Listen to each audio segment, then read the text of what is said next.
Bonjour et merci pour m'avoir permis de réaliser ce merveilleux projet.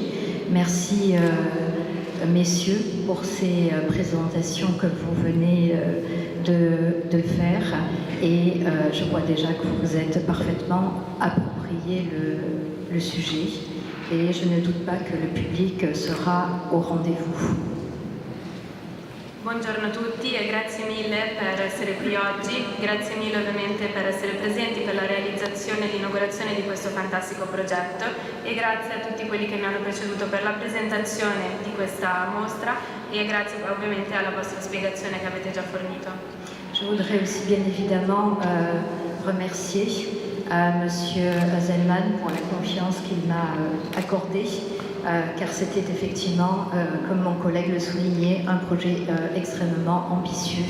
Merci au directeur du Palazzo Real d'accueillir cette exposition de 200 œuvres et merci à la ville de Milan pour cette politique culturelle d'ouverture qui a su promouvoir un projet qui est également un projet scientifique. Et ça, c'est un point, je pense, extrêmement fort de cette exposition. Je dois évidemment beaucoup également au soutien du Musée national Picasso et à Laurent Lebon lorsque nous nous sommes rencontrés. C'était en 2016 et à l'époque j'avais la responsabilité d'une collection Picasso et c'était le départ de Picasso Méditerranée, cette extraordinaire aventure qui dit et redit toute la force du génie de Picasso et je suis vraiment très heureuse de participer donc à cette étape forte de Picasso Méditerranée. Vorrei ringraziare ovviamente tutti quanti per la fiducia che mi è stata accordata per la realizzazione di questo progetto. Vorrei ringraziare anche il direttore del Palazzo Reale di Milano per aver ospitato questa mostra che conta 200 opere, quindi di nuovo un progetto molto ambizioso. E vorrei ringraziare anche tutta la città di Milano per questa politica culturale di apertura e per aver deciso di ospitare appunto questo progetto, che è un progetto molto importante anche dal punto di vista scientifico e credo che questo sia davvero il punto forte di questa mostra. Inoltre vorrei ringraziare anche il Musée National Picasso per la collaborazione e per aver instaurato una nuova cooperazione per quanto riguarda il progetto Picasso Mediterraneo che trasmette davvero tutta la forza e il genio creativo di questo artista. Je voudrais évidemment également remercier les autres acteurs et les autres musées qui ont rendu possible cette exposition avec des prix d'œuvres majeures de Picasso. Je pense au musée d'Antibes, mais je pense aussi au soutien de la famille Picasso et au soutien particulier de Claude Picasso qui m'a particulièrement engagée dans ce projet. Et puis, il y a les antiquités, puisqu'il s'agit de nouer un dialogue entre l'antiquité gréco-romaine et l'œuvre de Picasso, avec des prêts exceptionnels du musée du Louvre. Et autant les Picasso se comptent en chef-d'œuvre dans cette exposition, autant les antiquités sont elles aussi absolument exceptionnelles. Et je voudrais saluer l'engagement de mes collègues des antiquités grecques, étrusques et romaines du musée du Louvre et particulièrement Françoise Gauthier qui en est la directrice et également Jean-Luc Martinez qui est le président-directeur du musée du Louvre qui a particulièrement soutenu ce projet. Et puis il y a des prêts italiens, donc mon collègue le soulignait, c'est toute la force de cette alliance franco-italienne qui a permis de présenter également des œuvres merveilleuses du musée de Naples. Alors là, je suis moi-même tout à fait heureuse et je dirais ébahie de voir ici réunies toutes ces associations, toutes ces démonstrations que j'avais imaginées et qui ici prennent corps et deviennent comme des évidences.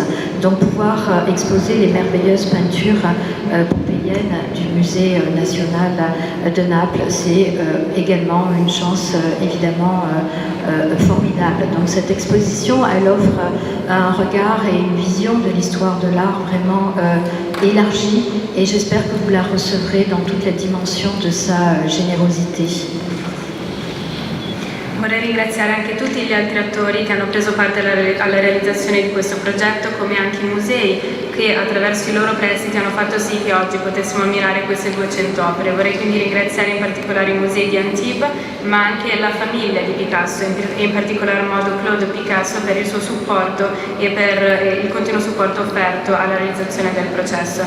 Per quanto riguarda la parte dell'antichità, anche questa è molto importante, in quanto la mostra si basa su un dialogo tra le opere dell'antichità greco-romana e le opere di Picasso. Queste opere, che si rifanno al mondo antico, sono state prestate da diversi musei, tra cui il Museo del Louvre, che ci ha dato la possibilità di avere qui oggi dei veri e propri capolavori, e vorrei per questo ringraziare l'impegno di tutti i colleghi che lavorano all'interno del Louvre, come la direttrice e il presidente, per aver sostenuto questo ambizioso progetto. Inoltre moltissime opere, sempre che riguardanti, appartenenti al mondo dell'antichità greco-romana, arrivano da dei musei e da delle associazioni italiane, sempre a dimostrazione della forte alleanza e cooperazione che vige oggi tra la Francia e l'Italia. Ed è un piacere infatti poter ammirare, poter ospitare all'interno di questa mostra moltissimi capolavori provenienti dal Museo di Napoli, ed è ovviamente un'occasione unica poter ammirare queste opere meravigliose, questi capolavori che non spesso si hanno l'opportunità di vedere in rapporto anche al genere artistico di Picasso. Être ici, évidemment, c'est extrêmement émouvant, et je crois beaucoup à l'énergie des œuvres. Et Guernica est un chef-d'œuvre de l'art occidental, et sa trace est ici aujourd'hui, dans cette salle des Cariatides. Et je pense que c'est vraiment très émouvant d'avoir pu présenter donc cette exposition Picasso ici à Milan et au Palazzo Real. Je crois que nulle part ailleurs cette exposition n'aurait eu de sens. Et bien évidemment, c'est à Picasso que j'aimerais donner la parole, mais avant je vais laisser la traduzione. Sono anche molto felice e molto orgogliosa di essere qui oggi, soprattutto perché ci troviamo nello stesso luogo dove nel 1953 è stato presentato un altro quadro emblematico dello stesso autore, ovvero il Guernica, ed è un'emozione essere quindi a Milano, riuniti nel Palazzo Reale, che è davvero il luogo perfetto per questa mostra.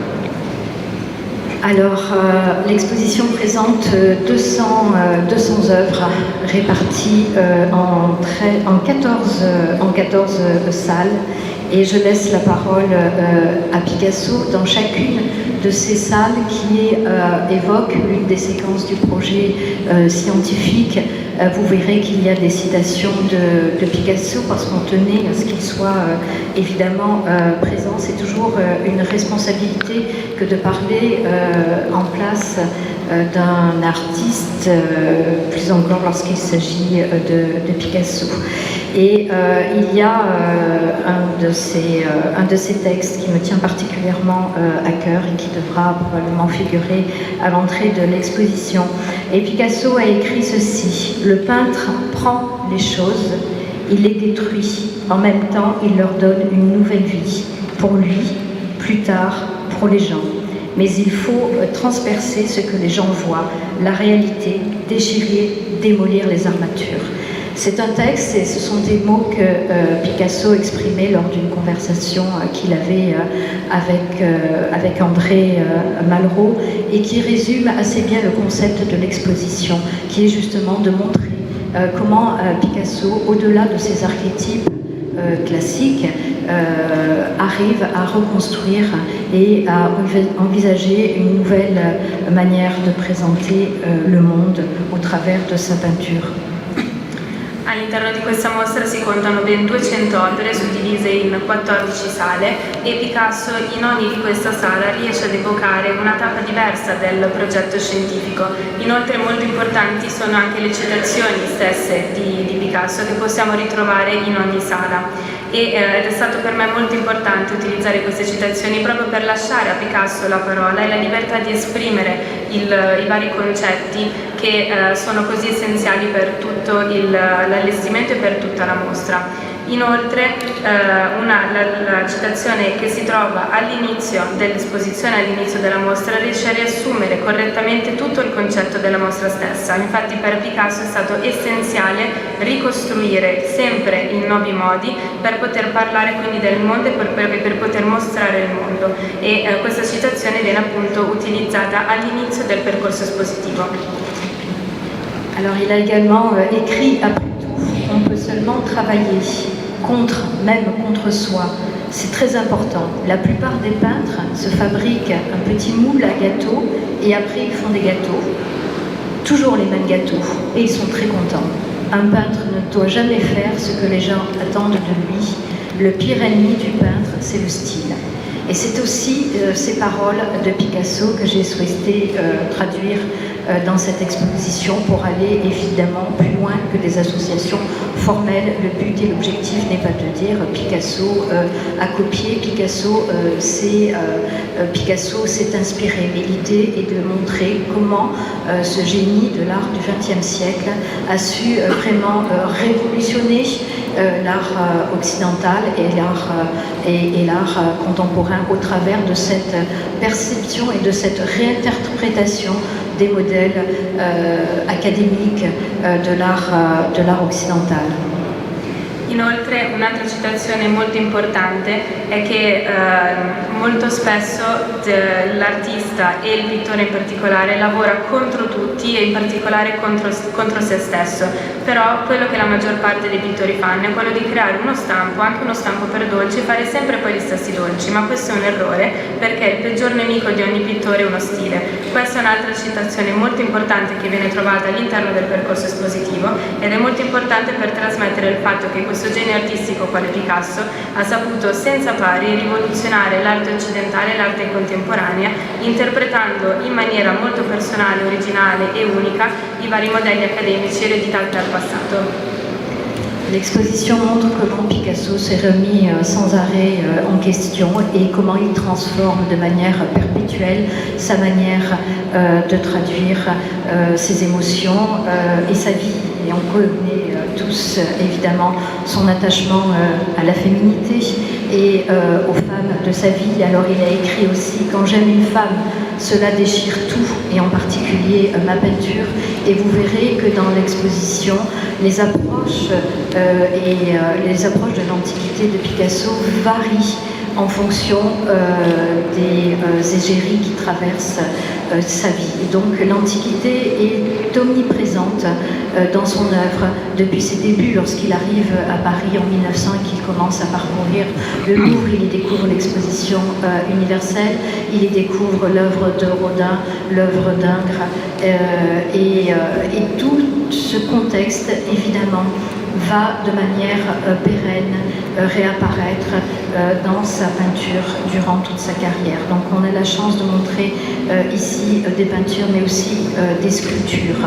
Et les sculptures sont exceptionnelles. Nous avons la chance de présenter la femme au jardin et une partie du groupe des baigneurs. Alors je sais qu'on est très attaché à la peinture de Picasso, mais je tiens aussi à souligner cet aspect de son œuvre qui est absolument fondamental et qui est redevable aussi de son rapport à l'Antiquité. Donc je vais conclure là cette présentation qui est un peu longue pour vous laisser poser des questions. È molto importante vedere come Picasso riesce sempre a rimettersi in gioco, a rimettere in questione l'ambiente circostante, la sua tecnica e la sua arte, e come riesce a trasformare anche i modi attraverso il quale traduce le proprie emozioni, creando quindi nuove forme artistiche. All'interno delle emozioni onnipresente sarà sempre il rapporto con il sentimento amoroso e con la donna. Un'altra citazione molto importante che troverete all'interno del percorso espositivo è il fatto che l'amore per una donna rovina e distrugge tutto quanto, e soprattutto l'arte del pittore stesso. E infatti potrete vedere all'interno della mostra come il suo stile, come la sua arte e le sue forme stilistiche ed espositive cambiano in base all'amore e al sentimento per ogni donna che ha segnato appunto il percorso della sua vita. Un altro elemento onnipresente all'interno del suo percorso artistico è stato quello dell'antichità, il rapporto con l'antichità, da quando Picasso è giunto a Parigi ed è entrato in contatto con degli esempi molto importanti, con delle fonti di ispirazione molto importanti, tra i quali Rodin e Ingres, che hanno quindi segnato tutto il suo percorso artistico. E infatti l'arte e l'antichità sono sempre presenti nei suoi quadri. Possiamo vederlo nei quadri, nelle sculture che abbiamo l'occasione, che abbiamo la possibilità di ammirare in questa mostra, e il rapporto quindi con l'antichità greco-romana è il pilastro essenziale di questa mostra. Je vous remercie.